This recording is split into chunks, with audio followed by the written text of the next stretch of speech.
하겠습니다. 고린도전서 15장을 강의하도록 하겠습니다. 몇 가지 기도 제목을 부탁을 드립니다. 오늘 홍영택 목사가 오늘 얀센 백신을 맞습니다. 지난주는 우리 조영기 목사님이 백신을 맞았고 오늘 홍 목사님이 맞는데 건강할 수 있도록 후유증이 없을 수 있도록 기도해 주시면 좋겠습니다. 사실 저도 이상하게 백신 주사를 맞고 나니까 뼈 마디마디 근육이 그때부터 너무 아파서 이걸 못 들겠고 이게 목도 잘 움직이지 않고 모든 관절이 좀 그날부터 좀 이상하다는 느낌 정도로 무겁습니다. 한 10톤 정도를 몸에 지고 다니는 것처럼. 그래서 이 백신이 후유증이 있을 수도 있기 때문에 여러분 기도해 주셔야 되고, 두 번째는 우리 고영길 장로님이 계속 지금까지 혈액감 약을 먹고 계셨는데 어제 너무 어지러워 가지고 지금 김포 우리 병원에 잠깐 입원해 있습니다. 말을 듣기로는 항암약을 계속 먹고 이렇게 하면 그런 어지러움 후유증이 생길 수 있다고 하는데, 우리 고영길 장로님, 최경남 권사님 남편 되시죠. 여러분 기도해 주시기를 바라고, 우리 한신한 장로님, 임복순 권사님 손주가 킥보드 같은 그런 거 타다가 넘어져서 너무 많이 다쳐서 큰 수술을 이제 어저께 했거든요. 후유증이 없도록 여러분 또 기도해 주시기를 그렇게 부탁을 드립니다. 고린도전서 12장부터 14장에서 우리는 은사에 대해서 여러분과 함께 말씀을 나누었습니다. 12장부터 14장을요 6부분으로 나누어서 말씀을 나누었지요. 은사는 다양하며 사랑이어야 한다라고 말했습니다. 오늘 고린도전서 15장에서는 부활의 확실성과, 15장을 나누면 34절까지 부활의 확실성과, 그 다음에 35절부터 58절은 이 부활의 성격을 설명하는 내용으로 구성되어져 있었는데, 그리스도인들은 부활을 믿고 소망하는 자임을 밝히며 격려하고 있습니다. 이 고린도 교회는요 여러 가지 궁금한 점이 많았는데 바울 사도는 이 궁금한 점을 서신어로 하나하나 지금 설명해 나가고 있습니다. 그런데 고린도 교회에서는요 부활에 관해서 두 가지 의심이 공공연하게 있었습니다. 이것이 매우 중요합니다.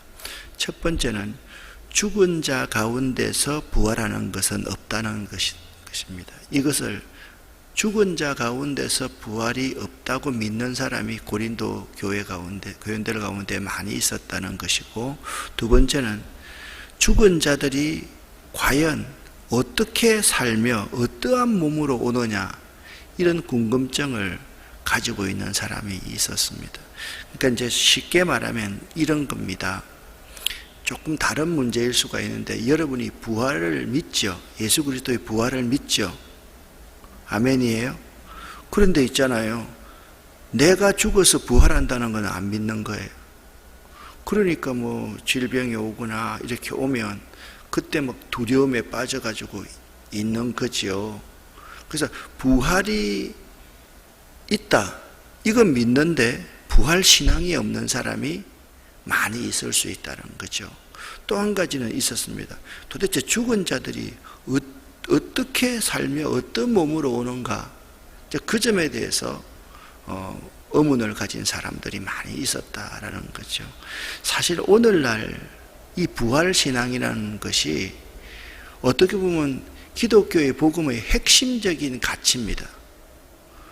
우리가 당연히 부활을 믿어야 되죠. 부활신앙이 있어야 되죠. 초대교회의 교인들은 있잖아요, 환난과 핍박 가운데, 박해 가운데서 그들이 기꺼이 목숨을 내놓을 수 있었던 것은 그리스도께서 사흘 만에 부활의 첫 열매가 되셨기 때문에 나도 부활할 수 있다는 것을 믿었기 때문에 그 엄청난 박해에 목숨을 기꺼이 내놓을 수가 있었던 거거든요.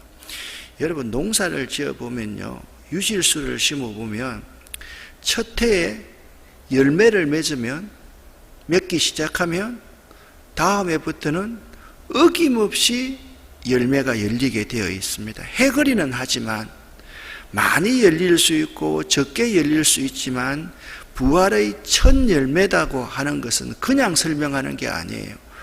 바울 사도가 이 자연의 이치를 잘 따지면서 예수 그리스도께서 부활의 첫 열매이십니다, 이 말은 뭐냐 하면 우리는 당연히 부활한다는 사실을 믿어야 한다라는 의미가 있다라는 것입니다. 그런데 그 부활신앙이 없었다라는 것이죠. 지금도 그 시대도 마찬가지였다는 거예요. 그래서 오늘 1절부터 11절까지는 부활에 대해서 역사적으로 증명해 보이고 있습니다. 죽은 자 가운데서 부활하는 것이 있을 수 없다라는 이 고린도 교회 교인들의 주장에 대해서 부활의 확실성을 변호하기 위해서 역사적인 근거들을 제시한다라는 것이죠. 먼저 1절부터 4절을 세 번역으로 읽어보겠습니다. 형제 자매 여러분, 내가 여러분에게 전한 복음을 일깨워 드립니다. 여러분은 그 복음을 전해받았으며 또한 그 안에 서 있습니다. 내가 여러분에게 복음으로 전해드린 말씀을 헛되이 믿지 않고 그것을 굳게 잡고 있으면 그 복음을 통하여 여러분도 구원을 얻을 것입니다. 나도 전해받은 중요한 것을 여러분에게 전해드렸습니다. 그것은 곧 그리스도께서 성경대로 우리 죄를 위하여 죽으셨다는 것과 무덤에 묻히셨다는 것과 성경대로 사흘날에 살아나셨다는 것과. 아멘. 여기서 몇 가지를 설명하고 있습니다. 부활은 사도들의 복음의 메시지에 의해서 증거되고 확정된 역사적인 사실이라는 겁니다. 그러니까 사도들이 메시지를 전했을 때 예수 그리스도의 십자가와 부활은 핵심적인 가치로 증거했다라는 것입니다. 그래서 예수는 성경대로 우리 죄를 위하여서 십자가에 못 박혀 죽으시고 장사 지낸 바 되었다가 성경대로 다시 살아나셨다.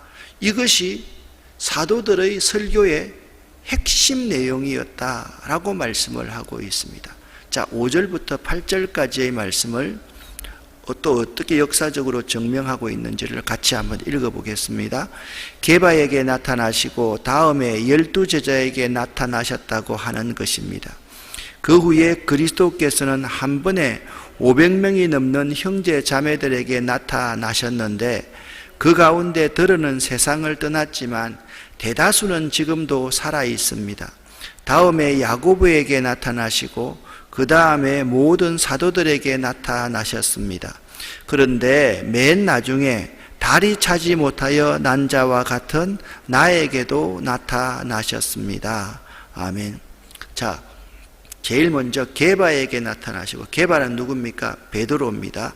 두 번째, 12제자에게 나타나셨다고 하는 것입니다. 베드로도 12제자에 속해 있기 때문에 지금 12명입니다. 그 후에 한 번에 500명이 넘는 형제자매에게 나타났는데 512명입니다. 그죠? 그런데 512명 가운데 더러는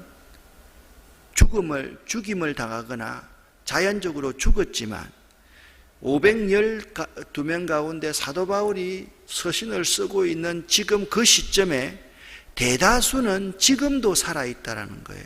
그러니까 거의 대부분의 사람이 지금도 살아있다는 거예요. 그 다음에는요, 주의 동생 야고보에게 나타나시고 그 다음에는 모든 사도들에게 나타나셨습니다. 그리고 맨 마중에 만삭되지 못하여서 일찍 태어난 그러한 자기 바울에게도 나타났다라는 것입니다. 그러면 여러분 보십시오. 512명입니다. 야고보, 이 주의 제자 야고보도 512명 가운데 속해 있다고 봅시다. 513명이라고 치고 그 다음에 모든 사도들에게 나타나셨습니다. 그 이후에 있잖아요, 마가의 다락방에서 기도하던 사람, 또한 예수를 위해서 헌신한 사람들에게 나타나셨습니다. 그 사람을 예를 들어 가지고 한 500명 정도가 더 있다고 치더라도 1000여 명 이상이 있습니다. 그러니까 부활을 직접 간접으로 체험한 사람이 지금 약 한 1000명 이상 살아있다는 거예요. 그걸 보면 누가 한 사람이 그걸 주장했다 그러면 그것이 거짓말일 수가 있지만, 이 내가 편지를 쓰고 있는, 여러분에게 편지를 쓰고 있는 지금 이 시간, 그러니까 부활은 목격자들의 증거에 의해서 사실로 입증된 역사적인 사건이다.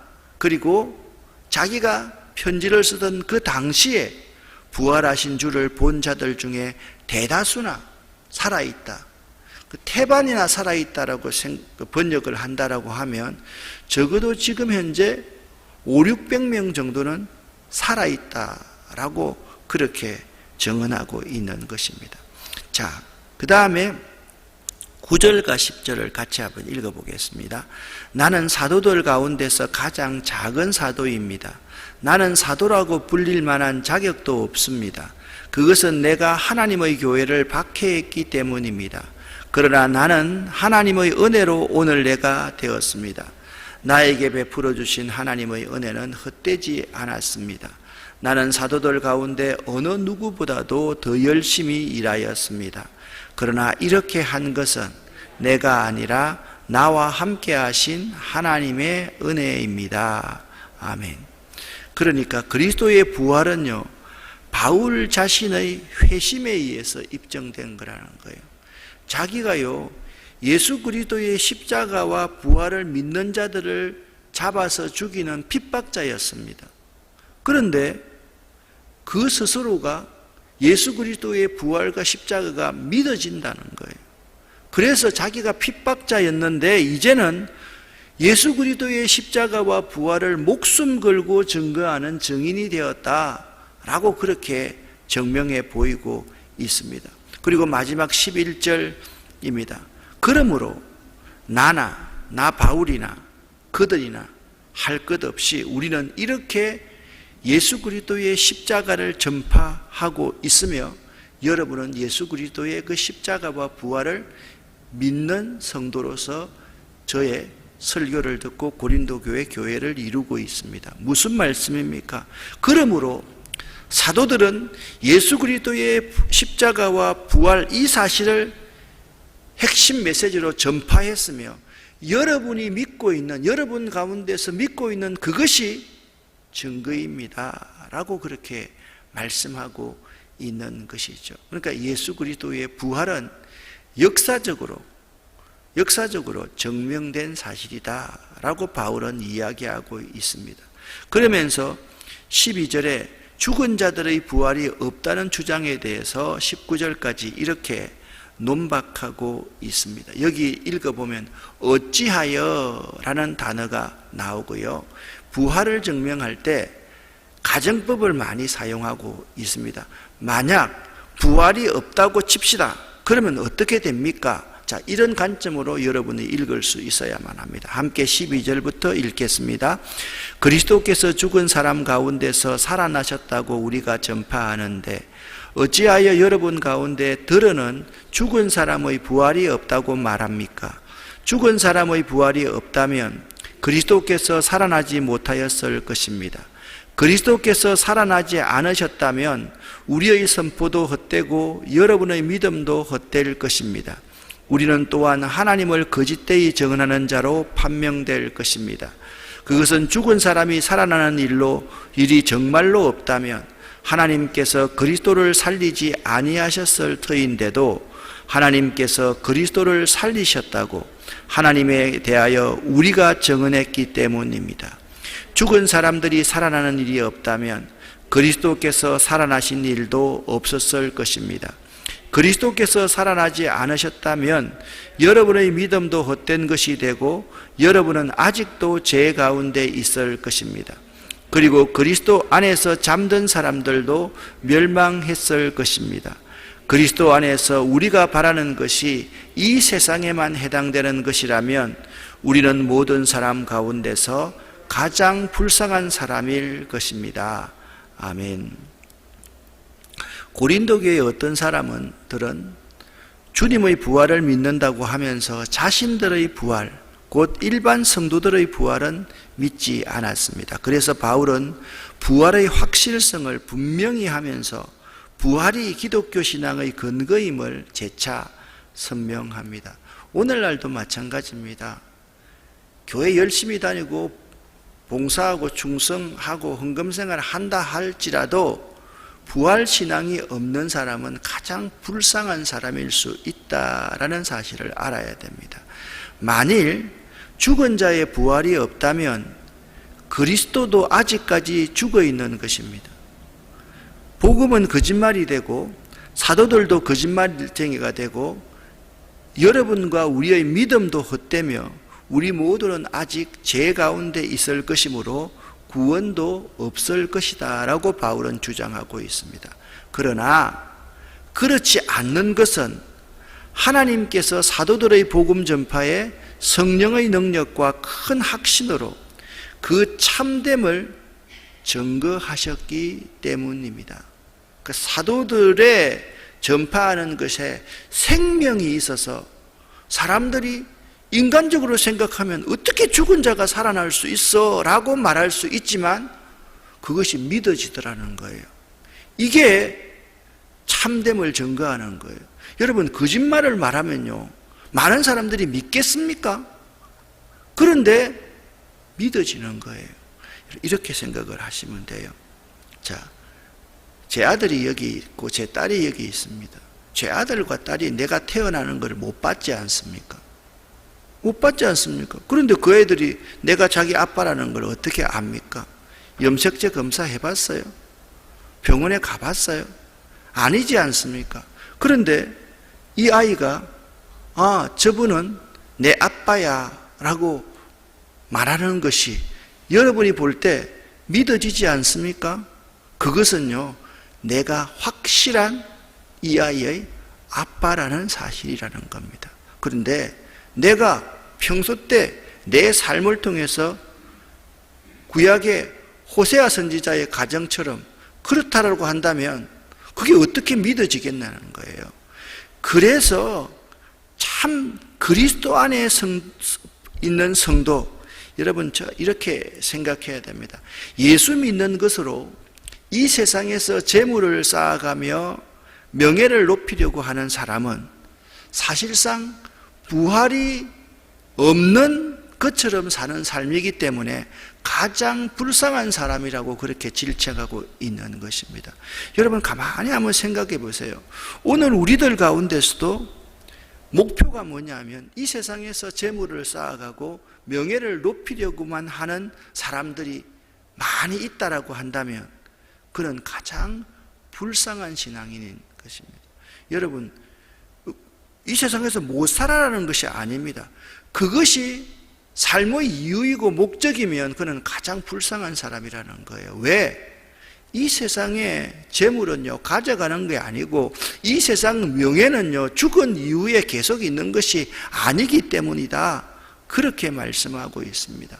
그런 의미에서 본다면 오늘날 부활은 믿는데 부활 신앙이 없는 한국 교회, 교인들, 많은 교인들, 이 교인들 가운데서 17% 이번에 갤럽 조사를 보니까 그리스도인들이 17% 정도가 되더라고요. 개신교인들이. 그러면 여러분 한번 보십시오.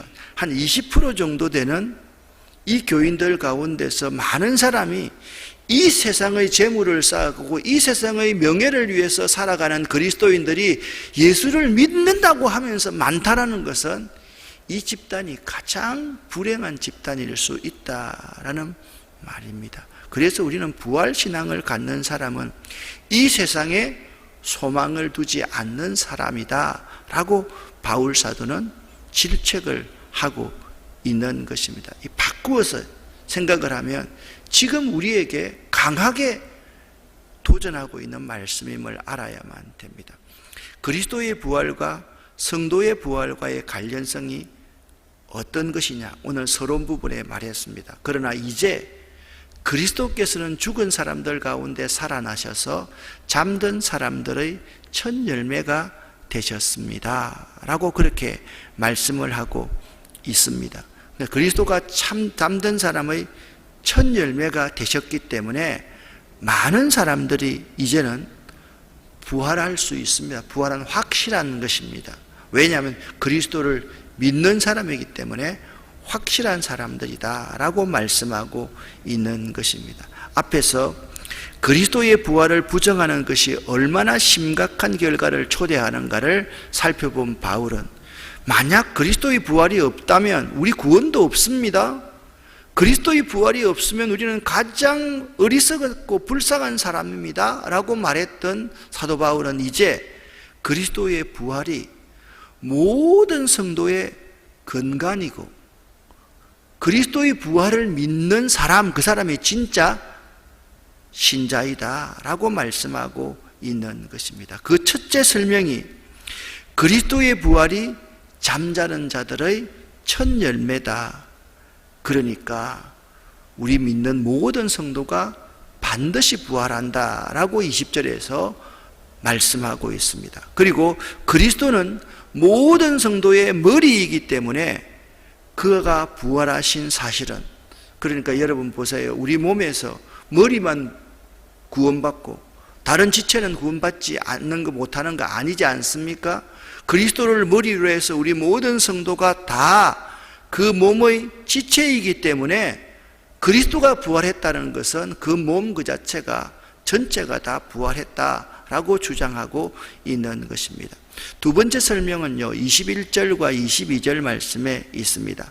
아담 한 사람으로 말미암아 죽음이 이 세상에 들어온 것처럼 죽음을 이기고 부활하신 예수 그리스도로 말미암아 모든 사람이 생명의 삶, 부활의 삶을 얻게 된다라는 것입니다. 즉 아담과 첫사람 아담과 둘째 사람 예수 그리스도는 사망과 생명에서 전 인류의 머리 대표자가 되시는 분이다 라고 말씀하고 있습니다.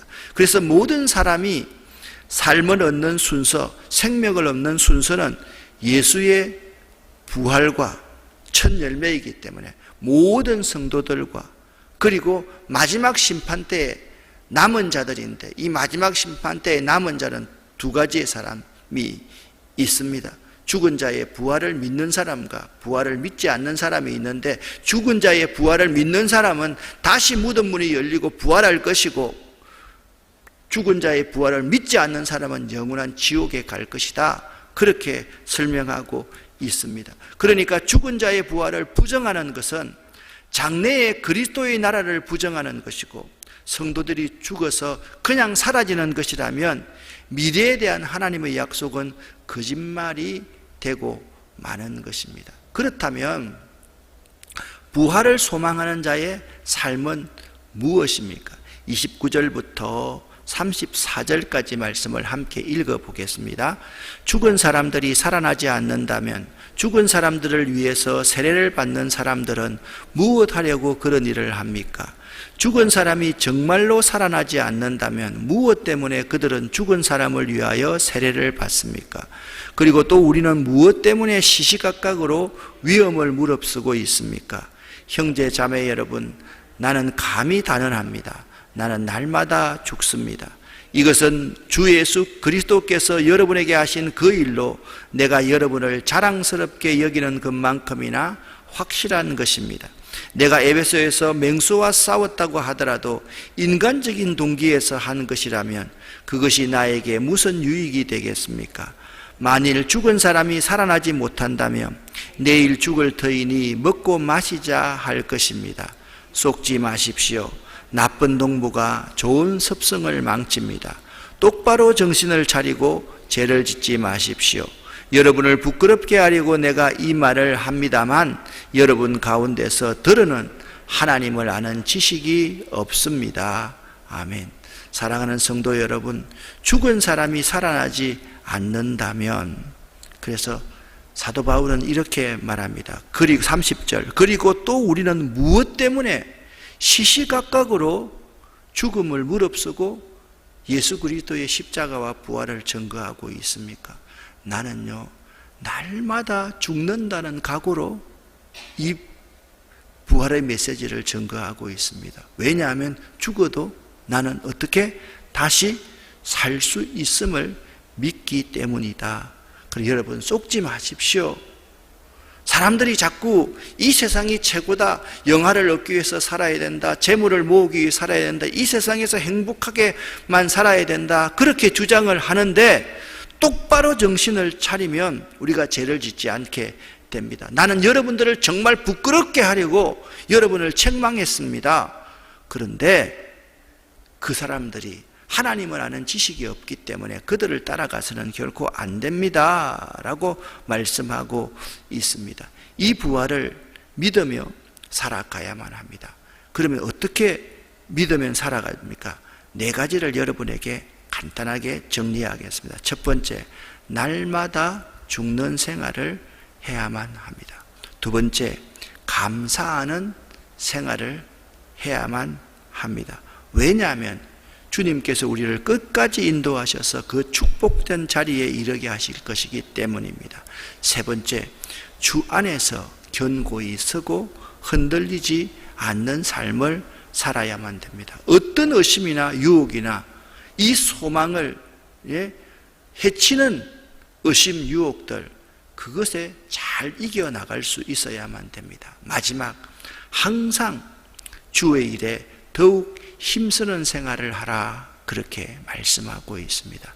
사랑하는 여러분, 예수 그리스도의 부활을 믿는 부활신앙이 여러분에게 꼭 있기를 예수 이름으로 간절히 축원합니다. 기도하겠습니다.